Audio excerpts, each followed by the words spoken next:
एक बार की बात है। एक राजा था। उस राजा को एक रात सपना आता है। वो सपने में देखता है कि उसके सारे दांत एक एक करके गिर रहे हैं। अब जब वो राजा सुबह उठता है तो हैरान हो जाता है और अपने सपने का मतलब जानने के लिए वो अपने महल में एक ज्योतिषी को बुलाता है और उसे अपना सपना बताता है।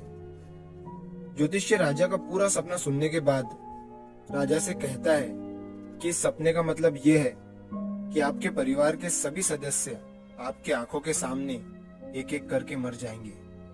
ये सुनने के बाद राजा को बहुत गुस्सा आता है और वो उस ज्योतिषी को जेल में बंद कर देता है। अब अगले दिन राजा फिर से एक दूसरे ज्योतिषी को अपने महल में बुलाता है और उससे अपने सपने का मतलब पूछता है। वो ज्योतिषी मुस्कुराते हुए राजा से कहता है कि महाराज, इस सपने का मतलब ये है कि आपकी उम्र आपके परिवार में सबसे लंबी होगी। राजा ज्योतिषी का ये जवाब सुनकर खुश हो जाता है और उस ज्योतिषी को बहुत सारे सोने के सिक्के इनाम में दे देता है। दोस्तों, दोनों ज्योतिषी का कहने का मतलब एक ही था, लेकिन कहने का तरीका अलग था। शब्द अलग थे, लेकिन मीनिंग सेम था। इसी तरह अगर आपके पास बोलने का सही तरीका है, बात को बोलने के लिए सही शब्द, सही अल्फाज है, तो आप नेगेटिव बात को भी पॉजिटिव तरीके से बोल सकते हो। सेम इसी तरह एक बार एक अंधा आदमी रास्ते पर भीख मांग रहा था। उसके सामने एक कटोरा रखा हुआ था और उसके साइड में एक व्हाइट पेपर पर बड़े बड़े अक्षरों में लिखा हुआ था कि मैं आंखों से अंधा हूँ, मुझे कुछ दान करके जाइए।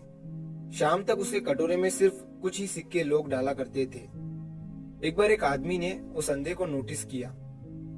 वो आदमी उस अंधे के पास जाता है और उससे कहता है कि क्या मैं आपकी इस पेपर पर कुछ दूसरी लाइन लिख सकता हूँ। अंधे आदमी ने परमिशन दे दी। उस आदमी ने पेपर को पलटकर उस पर दूसरी लाइन लिख दी और वहां से चला गया। ये सब होने के बाद अब हर कोई उस अंधे आदमी के कटोरे में पैसे डालने लगा और शाम तक उसके पास इतने पैसे जमा हो गए जो उसके पास एक हफ्ते में हुआ करते थे।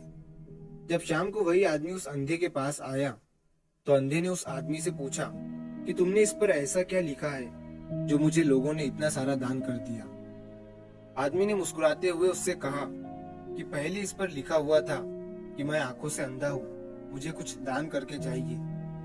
मैंने उसे मिटाकर ये लिखा कि आज का दिन कितना खूबसूरत है, जिसे आप अपनी आंखों से देख सकते हो, लेकिन मैं नहीं। बस मैंने यही लाइन लिखी थी।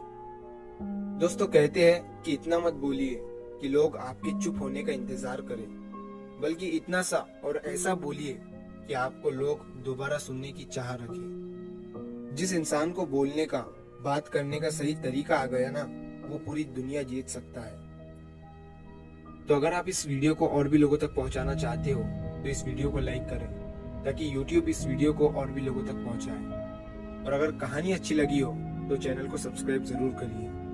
मिलता हूं मैं अगली बार इसी तरह की कहानी के साथ।